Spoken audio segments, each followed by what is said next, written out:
Time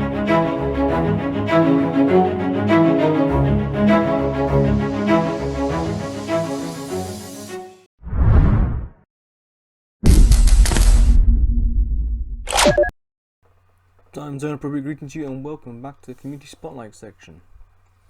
Today for you, I've got a genuine force of hobby positivity on Twitch, a man whose days are filled with laughter and sharing hobby tips and techniques, a commissioned painter of the highest order, Golden Demon finalist.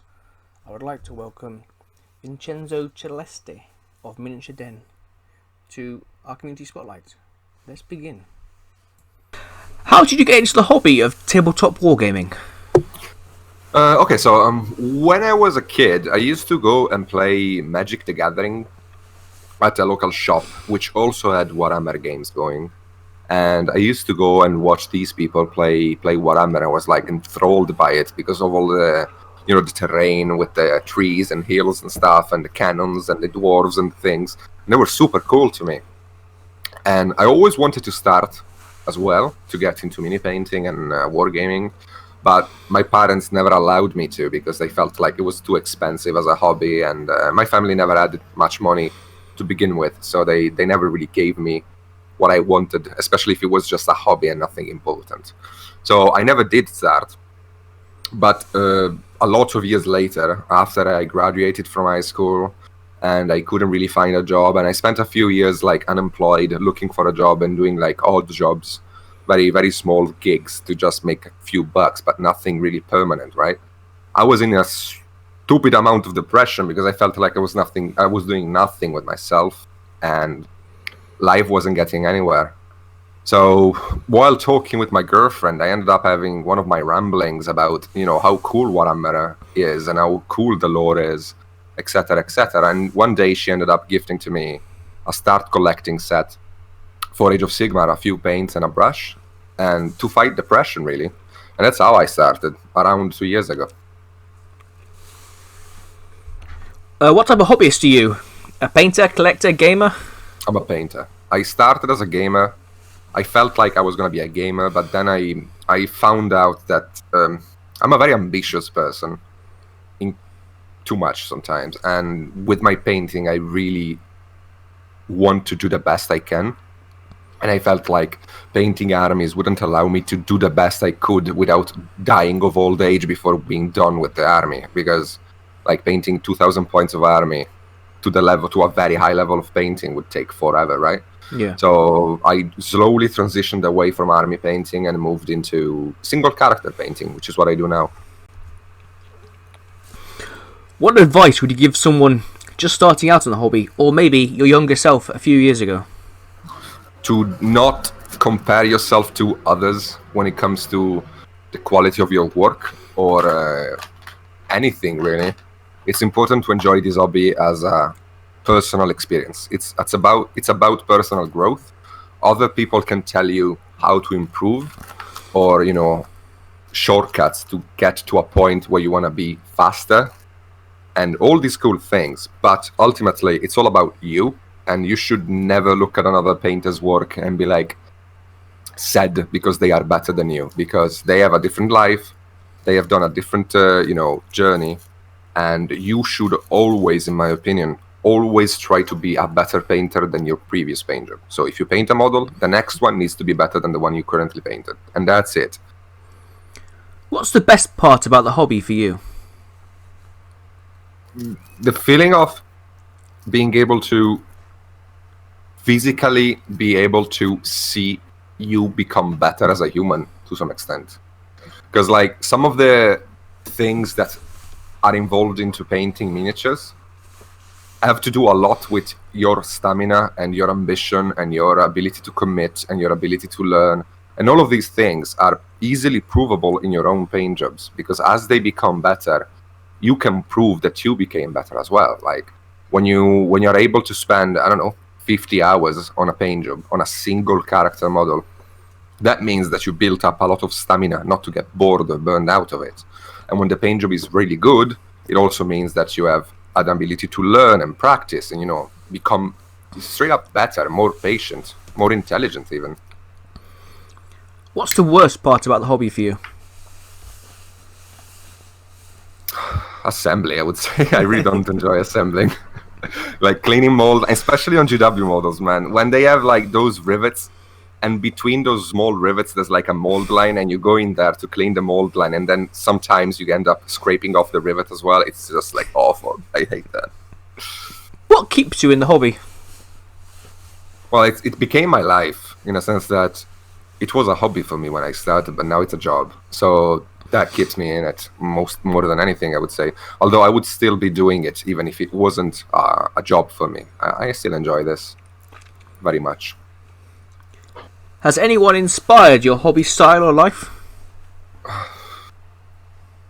I would say the store manager in my local GW did. Because when me and my girlfriend went to the local GW to learn how to assemble models and paint them, the guy was super nice to us. He was very good at explaining the fun things about the hobby and trying to make the boring things about the hobby just something fast you go through without having to dwell on them for too long. Because like sometimes people end up not enjoying the hobby because they get stuck on the boring part of it. And he found ways to tell us how to get through those quickly so we could enjoy it more. So I would say him. What projects are you working on at the moment? A Mortarion. I'm painting a Mortarion for display quality. I'm having fun with it. It's a really nice model. If your budget was unlimited but could only buy one range of models, what would it be? One range of models. When you say range of models, do you mean like a Wargaming range of models or any range of models? Any. Say, like, for example, Citadel produced models, Reaper models, Creature Castle models. I would say definitely Chimera models. I love Chimera models. They are great models. I love the scale too. 75mm is my favorite scale to paint. I would definitely have a blast just painting them. Do you mainly use one brand of paint when you work, or do you work across multiple brands based on your colour need? No, I work across multiple brands, and there's a millions of reasons why I do that. Not all brands are equal, and not all colors are equal.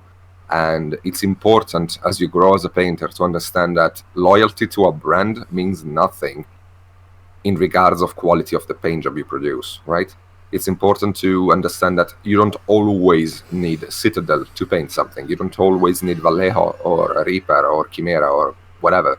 Every brand has its strength, and it should be used only when its strengths are needed. Otherwise, you end up with a brand like, for example, Scale 75 is one of them. They're really great for glazing, but they're not as good for base coating. Like, if you end up getting stuck just with that brand, you end up having a terrible time base coating your models because the paint doesn't cover as well. If instead you use another brand like Vallejo, for example, and then you glaze with Scale, it's going to work a lot better. These kind of things, I think, are very important to enjoy the hobby more. Just differentiate the paints you have. What do you hope to improve with regard to your hobbying in the future? Everything. My basing, I want to be able to do like some really, really cool dioramas at some point, and generally just become a better painter. Like, do the transition from miniature painter to artist and keep going on that. Like, rather than thinking about painting a model, I want to do a piece of art, and I want to be able to convey that to the viewer.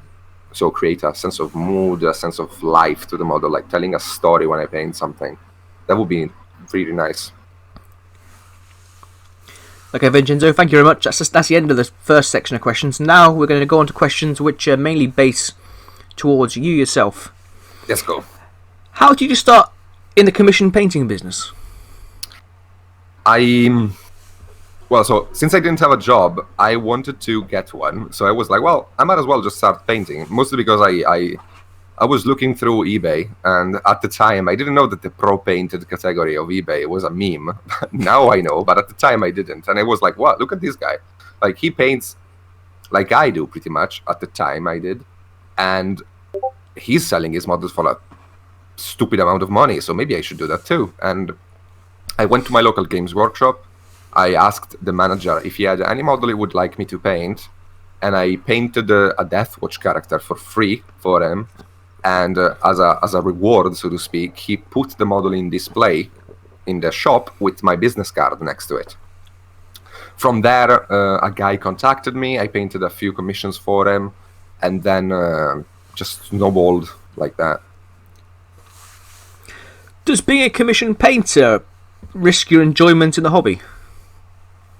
No, because I take it personally. Like, when I am painting a commission, I am not thinking about the money I'm making or the fact that the model isn't mine. Because, to be completely honest, I enjoy the painting, I don't enjoy the collecting. So the fact that I'm a commission painter actually makes the hobby better for me, because if I painted these models for myself, I would have nowhere to store them. Like, they would just end up in a drawer somewhere after I painted them, because I have no place for them. So being able to actually give them to somebody else gives me even more strength to go through the paint job and enjoy it even more, because I know somebody else wants it. It's not for me, it's for someone else. It's like, I don't know, being a doctor, I guess. Like, when you're working on a patient, you're not working for yours. You're working for yourself, but at the same time, somebody else is involved, so you want to make them happy, you know? Yeah. And that makes the hobby so much funner for me. What's the process for someone wanting to commission a piece from you? They can just come on Twitch and ask me what model they would like and the quality they would like to, and I can give them a price, like, straight up live. I don't mind sharing my prices on stream live in front of a lot of people. I think I have pretty good prices for the quality I produce, so I'm not really afraid of competition. I know some commission painters want you to go through a lot of loops and jumps to be able to know a price, but I don't care. Come on Twitch, I will give you a price. How did you settle on this pricing structure for models? Is it based on time, the size of model? It's based on two things. It's based on the time I think I'm going to take to paint the model, and I usually do that by rounding up by defect. I don't know how you say it in English, but in a sense that if I think the model is going to take me 50 hours, probably the model is going to take me like 60 hours, but I usually charge less, not more. And the time and the skill, because I spent thousands of hours learning how to paint, so those thousands of hours kind of have to be paid off in some extent, right? So, like, if the client wants non-metallic metal, despite of the time that takes to achieve non-metallic metal, I think that has a value of its own, which is the skill of the painter, right? Yes. Would you ever turn down a commission because you didn't like the models or the paint scheme? Yes, I would. I turn down army commissions, for example. I don't paint armies because that really kills my enjoyment for painting, in a sense that the way I am personally, like, I have a lot of respect for people who paint armies, an immense amount of respect, because I can't do that. I just can't. Like, if I go over 3 models, if it's more than 3 models, no, maybe no, but if it's more than 6 models of the same kind of color scheme, same kind of model, like, let's say 5 Custodes, I can do 5, but more than that, I start to get burned out, because I want to change. I want to try new colors, new things. So 180 Orc Boys wouldn't be fun then? No, definitely not. I'm not the guy for that. You have an amazing community on Twitch, which I found you through. What made you start streaming? I don't know, like, at the start it was just about getting commissions, really. Like, I wasn't really when I made the channel was to get more commissions, like, to get my work out in the world and have a platform where people could give me commissions. It immediately, like, after a few days, really, it immediately transitioned into something else, and it became pretty much my, in a sense that if I have to define myself, I wouldn't define me as a commission painter, but as a Twitch streamer, in a sense that I enjoy the sense of community I have there way more than I enjoy the idea of commission painting. Like, I would probably be streaming even if I stopped painting, because I just really love being on Twitch with the guys. How do you deal with a lack of motivation, hobby burnout, but still having to stream to a large following?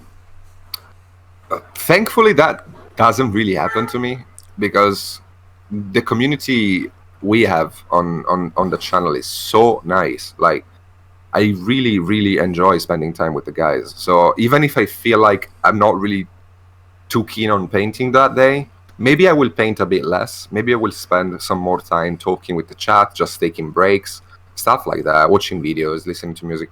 Maybe I will paint just a tiny little bit less, but I still love the idea of going live every day. Have you got any tips and hints for people just starting out on Twitch and wanting to build a community? Be yourself and try to have fun. That's the best advice I can give you. Like, there's a lot of politics happening in the Twitch community, especially in mini painting. I would stay out of that as much as possible. I am out of it, and I try to stay out of it. Don't get involved in those weird politics that happen between streamers. Just be yourself, have fun, try to enjoy the hobby, and that's it. When I first found you, you spoke heavily about mental health and how it affects you, and the benefits the model painting can bring people. How did you discover this was a positive thing towards your own struggles? Kind of naturally, because it started as a way to fight depression, because my girlfriend gifted to me the start collecting set. So through that, I was, while I was painting, I wasn't thinking about how terrible my life was at the time.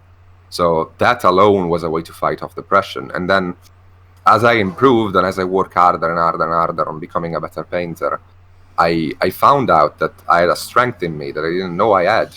Really, it's just that. It's everything that is creative, not just mini painting, any creative outlet is a way to find parts of you that you didn't really know you had. Like, before I started painting, I never had any training in arts or any artistic background or even talent.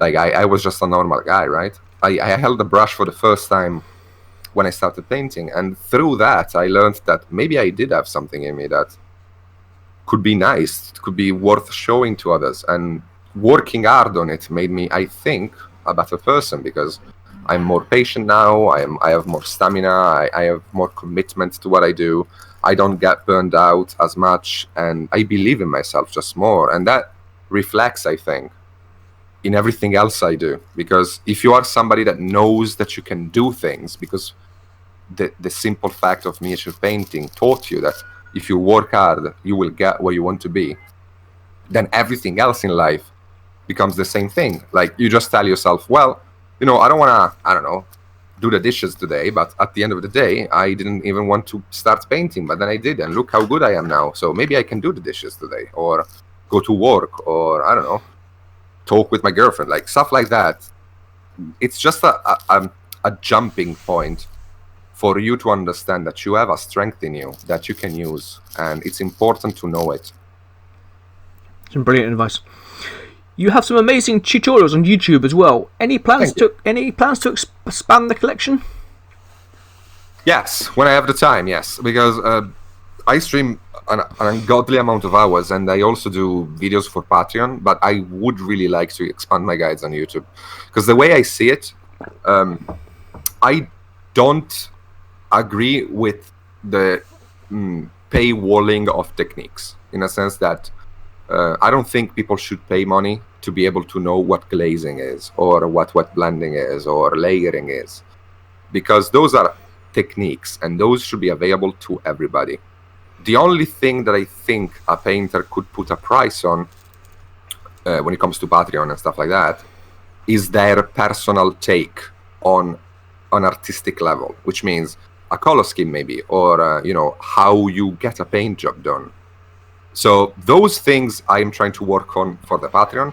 When it comes to the techniques, I have them on YouTube. Like, I have a video on glazing and stuff like that, and I would like to expand those a lot. I would like to do a video on wet blending, for example, because I wet blend all the time. I don't really do anything else. Like, I do all the techniques, of course, but wet blending is my staple technique, and I would like to show it to the people, but it's just a matter of finding the time to record a video that's good enough to be put on YouTube. But I definitely will. You're a Golden Demon finalist painter. How do you decide on which models to produce for a competition piece? Well, it needs to be a model you love, because the amount of time you gotta spend on a competition piece is ungodly. Like, first off, you need to have like a stupid amount of stamina to be able to achieve that paint job. But like, the time involved in painting a competition piece, even if it's just a Space Marine sized model, it's around 50 to 60 hours to the very least. And it needs to be a model you really, really, really love, because you're gonna spend a lot of time with it.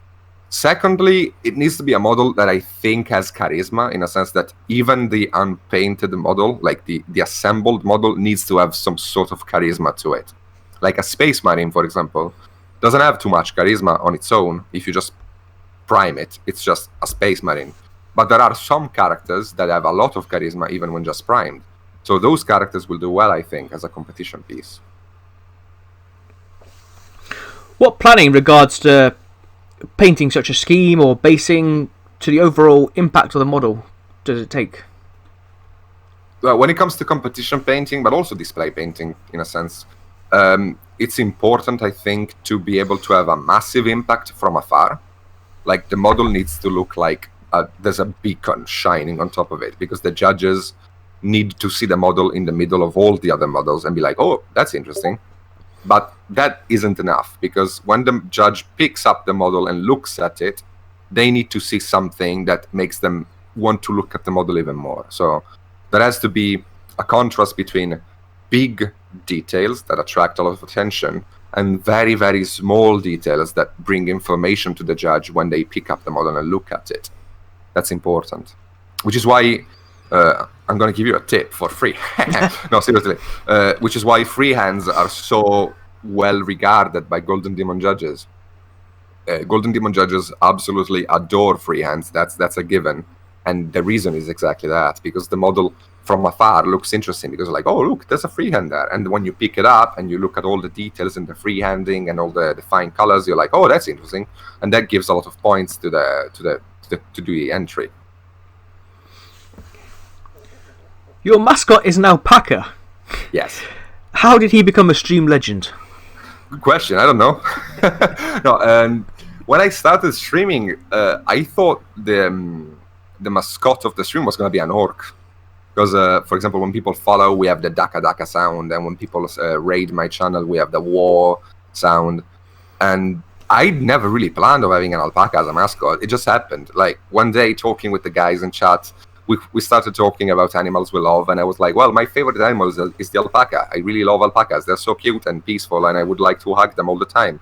And like, it became sort of a meme, and the guys kept asking for emotes about alpacas and stuff about alpacas, so now we are the alpaca army. We are the kingdom of alpac. That's the name of my community. They are Knights of Alpac. It's a final question which I ask everyone. Mm-hmm. Does pineapple belong on pizza? No. God's sake, no, it doesn't. It doesn't. No. I did have a challenge on my stream where I ate pineapple pizza, and dude, I had to really, really, really try not to barf, because every bite of that thing was killing me, man. It does not belong on. I'm Italian. You can trust me. It does not belong on pizza. A massive thanks to Vincenzo for filling in this community spotlight today. If you like this sort of stuff, please consider a sub, but as always, a comment and a like would be appreciated as well. Until next time, take care and thank you.